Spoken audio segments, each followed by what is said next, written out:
Heter Anna, Anna heter hon. Och hon kan banna det så hårt. Hon röjer upp i våran kanal. Jag vill berätta för dig att jag känner en bot. Jag känner en bot. Hon heter Anna, Anna heter hon.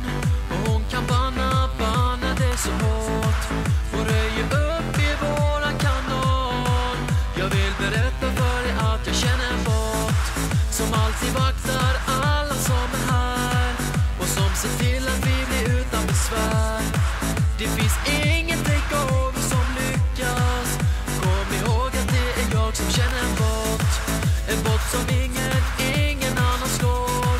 Och hon kan kicka utan att hon får. Hon gör sig av med alla som spammar. Ja, ingen kan slå våran bot.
Då kom den dagen jag inte trodde fanns. Den satte verkligen kanalen ur balans.